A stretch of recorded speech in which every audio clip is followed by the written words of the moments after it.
Margaret sat on the porch swing, watching her husband Walter sip his morning coffee with an unfamiliar slowness. They had shared this routine for nearly 50 years, through bitter winters and humid southern summers. But lately, something had shifted. His movements were more deliberate, his eyes less vibrant, and he seemed to tire even before the sun fully rose.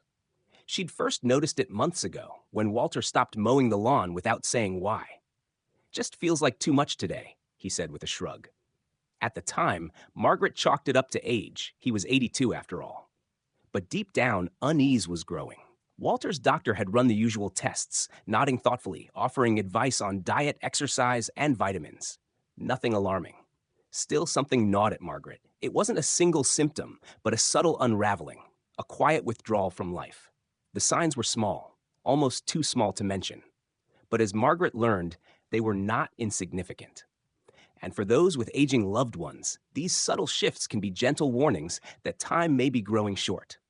It started with a change in personality. Walter had always been a man of rhythm and routine. He read the paper every morning, grumbled about politics, and asked about their children without fail. But lately, he seemed to drift during conversations. Sometimes he didn't respond at all. Once, when Margaret asked if he wanted to visit their daughter for her birthday, he just stared into his coffee. "I don't know," he said, his voice flat.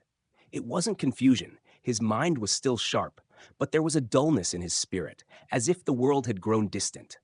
Friends called, and he let it ring. He missed his monthly poker night, then quit altogether. "It's just not fun anymore," he mumbled. Margaret didn't push him.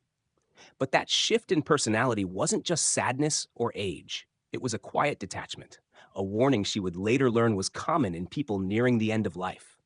They often begin to withdraw emotionally, not out of despair, but perhaps instinctively.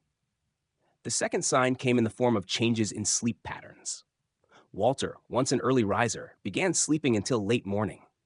Then came the afternoon naps, sometimes two in a day.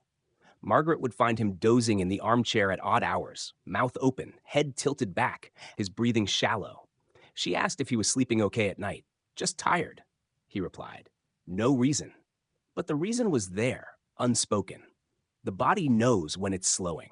Often, those in their final year experience increasing fatigue, not just from illness, but from the body redirecting its energy inward. Even without a formal diagnosis, the gradual increase in sleep can be a signal that the body is preparing for something deeper.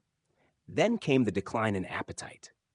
Margaret noticed it subtly: half-eaten toast, untouched dinners, coffee cups still full after breakfast.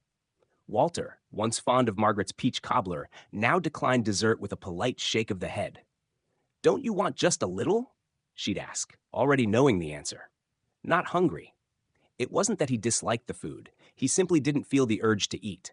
Margaret tried smoothies, soups, softer foods, all his favorites. But appetite wasn't something she could coax back. As she later discovered in her reading, people nearing the end often eat and drink less, sometimes drastically so. The body, in its wisdom, requires less fuel and begins shutting down certain processes long before the heart stops beating. Another shift came in the form of unexplained physical weakness. Walter had always been proud of his independence. Even in his 80s, he'd carried in the groceries, changed light bulbs, and insisted on lifting his own suitcase. But one morning, Margaret found him struggling to tie his shoes. His hands shook. He leaned heavily against the table, just to stand. "Do you need help?" she asked gently. He hesitated, then nodded.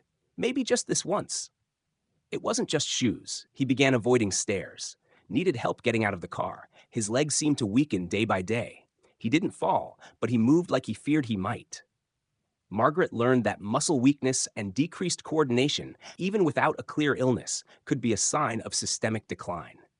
A failing heart, reduced circulation, or even diminishing oxygen levels could slowly sap strength without any dramatic episode. But the most difficult sign of all was a quiet reckoning with the past.